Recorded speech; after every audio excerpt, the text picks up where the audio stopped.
Halo netizen, ini adalah Mitsubishi Outlander, tapi ini bukan Outlander Sport yang biasa berkeliaran di jalanan Indonesia.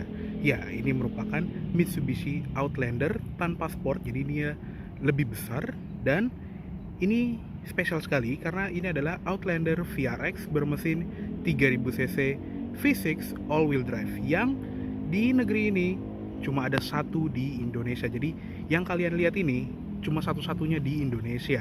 Ya ini saking spesialnya ya, bener-bener wow gitu ya gue nge-review ini.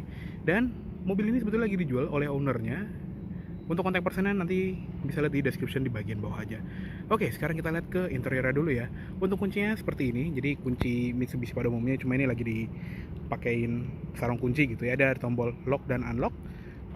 Dan dia juga sudah ada sistem keyless operating system kayak kebanyakan Mitsubishi yang agak berbeda ya. Biasanya kalau Mitsubishi kayak Outlander Sport atau misalnya Expander atau Pajero Sport itu kan klik tombol ini untuk mengunci dan klik lagi untuk membuka. Kalau ini beda, kita sentuh handle bagian dalamnya, dia ngebuka.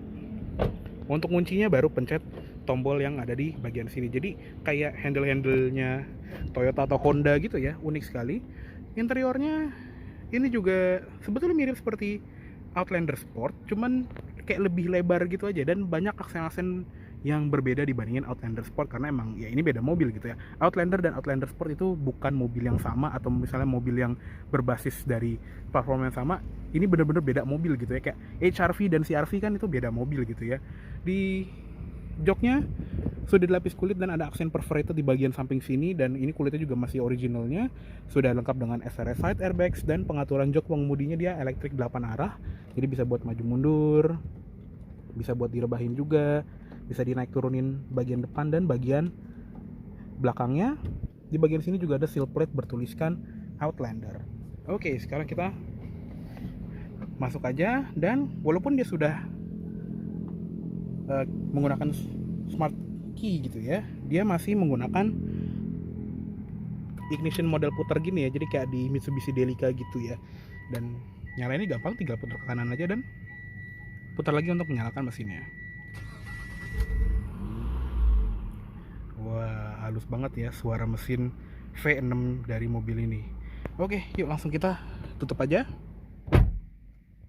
Oke, sekarang kita sudah berada di interiornya Mitsubishi Outlander VRX ya. Dan ini spesial banget karena ya ini mobil cuma ada satu di Indonesia. Emang di beberapa kali gitu ya, beberapa kesempatan ada Mitsubishi Outlander yang generasi kedua ini masuk ke Indonesia, tapi itu yang versi 2400 cc nya atau mungkin yang pre-facelift gitu ya, yang mukanya tuh beda dengan muka yang ini. Tapi untuk yang versi V6 ini dan menggunakan all-wheel drive, ini tuh cuma satu-satunya di Indonesia. Jadi ini unit yang super duper langka loh. Dan yang gue suka dari mobil ini adalah setirnya ya, karena dia menggunakan setir yang sama dengan Mitsubishi Lancer Evolution 10. Bentuknya tuh plek-ketiplek sama, sudah dilapis kulit juga, dan pengaturannya emang gak lengkap ya, dia cuma tilt aja, belum teleskopik. Bahkan Expander aja udah teleskopik gitu ya, cuman ya bentuknya keren gitu, kayak setirnya Evo. Di sebelah kiri ada tombol pengaturan audio buat volume, ganti track, ganti mode. Ada tombol buat Bluetooth teleponi dan voice command. Di tengah ada klakson dan airbag. Ada cruise control juga, dan di belakang setir juga ada pedal shift khas Mitsubishi yang terbuat dari magnesium itu ya. Di sebelah kanan untuk menaikkan gigi, yang sebelah kiri untuk menurunkan gigi. Di belakang setirnya lagi ada tuas lampu yang sudah otomatis juga. Ada switch fog lamp depan dan ada switch untuk menyalakan headlamp washer untuk membersihkan lampu depannya. Wiper juga sudah otomatis, ada wiper belakang dan ada ring pengatur sensitivitas dari wipernya ya. Instrument cluster ini juga mirip seperti Outlander Sport, cuman apa ya, kayak ya ada bedanya sedikit gitu ya. Di sebelah kiri ada tachometer, di sebelah kanan ada speedometer analog, dan di tengah ada MID menggunakan layar LCD berwarna khas produk-produk Mitsubishi lainnya gitu ya. Di paling atas kanan itu ada temperatur udara luar, ada gear indicator, fuel gauge, temperatur gauge, dan odonya sudah 109.500 dan odometernya sudah 109.500 km ya. Jadi untuk mobil 12 tahun ya standar lah ya, 10.000 km per tahun. Ada trip A, trip B, pengingat servis, terus ada sisa jarak tempuh dan konsumsi BBM instan, konsumsi BBM rata-ratanya, dan ini konsumsi rata-rata yang setelah gue pakai selama 2 hari terakhir. Ini boros sekali emang untuk di dalam kota, tapi itu worth it karena tenaga itu enak banget. Ada kecepatan rata-rata juga, dan di unit ini ada indikator untuk sistem Super All Wheel Control atau SAWC. Jadi dia bisa membagi tenaga antara ban depan dan belakang, dan bisa membagi antara roda kiri dan roda kanan. Jadi dia bisa memberikan traksi yang optimal untuk membantu handling mobil ini. Ada setting menu juga, ya ini kayak produk-produk Mitsubishi lainnya. Ada average fuel consumption-nya, mau auto atau manual reset. Jadi kalau di auto dia akan mereset setiap 4 jam sekali setelah mobilnya mati gitu ya. Ada average unit, jadi ada konsumsi BBM-nya, mau kilometer per liter, liter per 100 km, miles per gallon US atau miles per gallon UK. Ada satuan temperatur, Celsius atau Fahrenheit. Bahasa juga bisa diatur, Jepang, Inggris, Jerman, Spanyol, Prancis, Itali, dan blank. Terus ada nih A atau B, ini gue kurang tahu, dan ada bunyi beep dari kalau kita pencet tombol info ini. Ada alarm pengingat istirahat, mau 1 jam sekali atau 4 jam sekali, itu bisa diatur gitu ya, atau bisa dimatiin juga. Terus ada bunyi lampu sein, ini bunyi yang kedua. Bunyi yang pertama seperti ini. Ada buat reset ke settingan awal pabrik juga. Jadi MID-nya sih nggak jauh beda dibandingin produk-produk Mitsubishi lainnya ya. Lanjut ke sebelah kanan, ada ventilasi AC berbentuk vertikal yang bisa ditutup seperti ini. Tadi ada ya tombol info untuk pengaturan MID-nya. Di bagian bawah ventilasi AC pengemudi juga ada cup holder seperti ini yang bisa mendinginkan minuman kita. Ada tombol-tombol ini juga. Yang pertama ada tombol Adaptive Front Lighting System Off. Jadi mobil ini punya cornering lights, tapi kalau misalnya kita nggak suka, kita bisa matiin. Ada buat nyalain sensor parkir, dan ada tombol untuk mematikan stability control yang ada indikatornya di MID. Di bagian bawahnya juga ada laci kecil. Pedalnya juga udah menggunakan sports aluminum pedals. Dengan footrest di sebelah kiri ada tuas pembuka kap mesin di sini yang ada peringatannya kalau kita buka kap mesin ya. Misalnya kita buka seperti ini, nah dia akan memberitahu kalau kap mesin itu belum rapat. Di bagian door trim ini juga ada soft touch panel di bagian atas dan di bagian armrest, tapi di tengah sini dan di bagian bawah ini plastik keras. Ada switch power mirror, cuma dia belum power folding ya, jadi belum bisa dilipat secara elektrik. Ada window lock, central locking, dan jendelanya hanya auto down, jadi kayak Pajero Sport yang lama ya. Tuh, dia nggak auto up. Di bagian bawah juga ada speaker, ada door pocket dengan cup holder, cuma emang nggak bisa nyimpen botol yang gede-gede banget. Dan untuk tweeternya ada di bagian sini, dan audio dari mobil ini spesial karena dia menggunakan audio dari Rockford Fosgate 710 watt. Jadi audionya tuh enak banget. Di bagian atas ini juga ada sun visor pengemudi yang ada cermin dan lampunya. Ada airbag pilar, ada grab handle, seat belt bisa diatur ketinggiannya, naik turunnya. Untuk spion tengah aslinya itu dia manual dimming ya. Di sini ada dimmer switch-nya, ada lampu baca yang masih bohlam, ada switch buat membuka sunroof-nya. Ya ini cuma sunroof aja, bukan panoramic sunroof kayak di Outlander Sport, tapi ya enaknya di sini kacanya beneran kebuka dan plafonnya bisa ditutup secara manual. Untuk sun visor kiri juga sama, dia ada cermin dan lampunya, serta ada card holder di sisi luar. Ada grab handle, seatbelt bisa naik turun, dan headrest pun juga bisa diatur naik turun. Untuk head unitnya ini udah diganti, aslinya itu dia menggunakan Mitsubishi Motors Communication System atau MMCS yang gambarnya kurang lebih seperti ini. Jadinya dia menggunakan head unit yang OEM spec gitu ya, cuma di unit ini udah diganti oleh aftermarket menggunakan Pioneer. Di bagian bawah juga ada tombol hazard, ada indikator seatbelt penumpang depan. Untuk AC-nya juga dia sudah menggunakan automatic single zone climate control, jadi tinggal taruh fan speednya di auto, nanti dia akan menyesuaikan temperatur yang kita pilih. Paling dingin itu dia di 18 derajat dan paling panasnya itu dia di 32 derajat. Dan ini tuh beneran ada heaternya ya. Nah ini beneran, nah ini baru beneran anget nih. Jadi tipikal mobil dari negara maju gitu ya, yang rata-rata punya 4 musim, dia lengkap sekali, ada heater dan ada coolernya juga. Fan speed di tengah, ada temperatur di sebelah kanan, dan di sebelah kiri ada knob buat pengatur arah AC-nya. Bisa ke muka, muka dan kaki, ke kaki doang, kaki dan kaca depan, atau full kaca depan. Ada defogger kaca belakang, mode AC, dan untuk sirkulasi udaranya di sini. Di bagian bawah juga ada tempat penyimpanan terbuka seperti ini, ada asbak, ada power outlet 12 volt.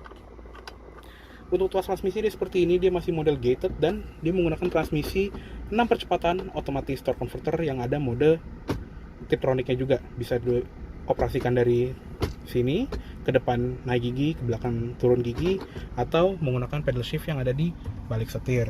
Ada parking brake mobil ini juga, dan di bagian sini juga ada knob yang spesial sekali karena dia tadi ya, dia punya fitur SAWC atau Super All Wheel Control, yang itu lebih buat mengatur traction control atau supaya mobil ini bisa melaju dengan baik di medan-medan yang bisa kita pilih ini. Jadi dia ada 3 pilihan seperti ini, yang tampilannya juga bisa muncul di instrument cluster. Sebentar, ini gua hilangin dulu.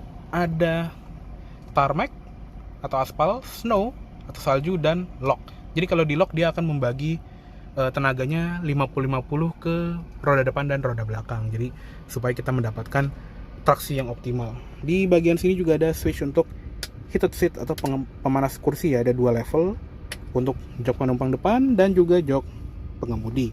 Untuk center console ini juga bisa dimaju mundurkan, ada armrest yang empuk juga di atasnya, dan dia 2 level, ada level atas dan ada yang level bawah. Ada input AV in juga di sini, serta ada 1 buah power outlet 12 volt lagi. Untuk glove boxnya dia ada 2 ya, ini yang nggak ada di Outlander Sport, jadi ada tambahan glove box. Oh ya, yang atas juga ada knob ini yang untuk membuka aliran AC supaya dia bisa menjadi chiller ya, atau kayak cooler box tuh. Kelihatan tuh kan ada hembusan AC yang niup tisu di dalam. Untuk glove box di bawah dia soft opening, benar-benar soft ya, dan ada airbag untuk penumpang depan juga. Oke, kayak cukup segitu dulu untuk di bagian interior dari Mitsubishi Outlander VRX ini. Yuk sekarang kita lihat ke kabin belakangnya. Oke, sekarang kita lihat ke kabin belakangnya dari Mitsubishi Outlander VRX ini.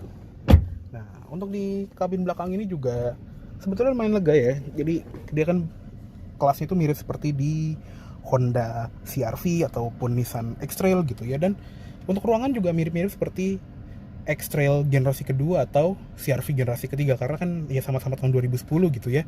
Ini lega sekali. Ini ada posisi berkendara gue, tinggi gue 170 cm, dan di sini masih ada 3 jari. Dan ini juga bisa diatur lagi maju mundurnya. Kalau yang di paling mundur ini masih bisa tuh 5 jari. Jadi lega sekali dan benar-benar fleksibel. Di bagian bawahnya ini ada tuas yang bisa kita atur untuk mengubah posisi duduk sesuai keinginan kita. Di bagian belakang sini juga ada seat back pocket di kanan dan kiri. Cuma memang di kolong sini atau di belakang center konsol lebih tepatnya itu nggak ada apa-apa, polos aja. Di bagian atas ada rear seat entertainment yang ini OEM bawaan mobilnya, yang ada input CD DVD di belakang sini. Di bagian sini ada 1 buah lampu kabin yang masih bohlam. Ada grab handle dengan gantungan baju yang cuma di sebelah kanan aja ya, sebelah kiri nggak ada gantungan bajunya. Untuk di jok belakangnya ini juga sama seperti jok depan, dia full kulit dengan bagian samping sini yang ada lapisan perforatednya. Ada seatbelt 3 titik untuk semua penumpang, dan ada input ISOFIX ya, kayaknya sih ada ya harusnya. Di bagian sini ya ada batang besinya. Ada head restraint juga adjustable yang ada 3, jadi bisa memuat 3 penumpang di tengah sini. Dan di tengah kalau misalnya lagi nggak ada orang, ada armrest dengan 2 buah cup holder. Oke, lanjut ke bagian door trim. Di sini sama seperti di depan, dia atasnya tuh soft touch dengan jahitan warna putih, sekaligus di armrest juga. Tapi di tengah sama di bagian bawah itu plastik keras. Handle pintunya juga chrome. Ada switch power window, cuma ini power window-nya lagi ada problem ya, jadi nggak bisa turun sampai habis. Coba kita lihat di sebelah kiri. Nah, dia turunnya paling mentok cuma segitu doang. Untuk di bagian bawahnya juga ada speaker dari Rockford Fosgate dan ada cup holder serta door pocket.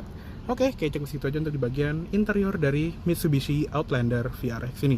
Yuk sekarang kita keluar dan kita cek eksteriornya. Oke, sekarang kita lihat ke ruang mesinnya dari Mitsubishi Outlander VRX ini. Nah, ini dia yang spesial. Jadi dia menggunakan mesin 3000 cc V6 naturally aspirated bensin yang berkode 6B31. Dan mesin ini juga sebetulnya udah pernah hadir di Indonesia di Mitsubishi Pajero Sport yang lama ya. Mesinnya ketiplek, cuma kalau di sini dia modelnya tuh transverse, jadi dia mesinnya tuh melintang dari kiri ke kanan, nggak kayak Pajero Sport yang memanjang ya, yang longitudinal, jadi dia dari depan ke belakang. Tapi mesinnya tuh basicnya sama. Tenaganya 220 PS dan torsi sekitar 280 Nm. Tapi karena ini yang 2010, jadi kemungkinan dia dapat tambahan tenaga yang menjadi 230 PS dan torsinya 296 Nm. Tenaganya disalurkan ke semua rodanya melalui transmisi otomatis torque converter 6 percepatan. Untuk ruang mesin ini juga rapi sekali ya khas mobil negara maju gitu ya. Sudah dicat, engine cover juga ini bagus banget. Di bagian kap juga ada peredamnya. Oke, yuk langsung kita tutup saja. Oke, untuk tampilan eksterior dari Mitsubishi Outlander ini tuh juga sebetulnya tampangnya tuh agak generik ya untuk yang versi facelift ini, karena ya dia sudah menggunakan bahasa desain jet fighter nose kayak Mitsubishi Outlander Sport, Mitsubishi Lancer, dan banyak Mitsubishi yang di era-era ini ya, tahun 2007-an sampai 2010-12 gitu ya.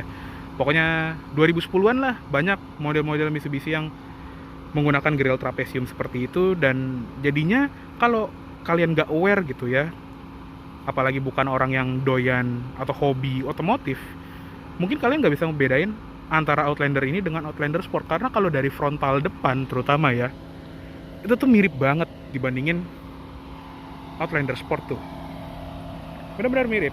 Di sini gua akan tampilin gambarnya Outlander Sport dan kalian bisa bandingin ya, mana yang Outlander Sport, mana yang Outlander doang.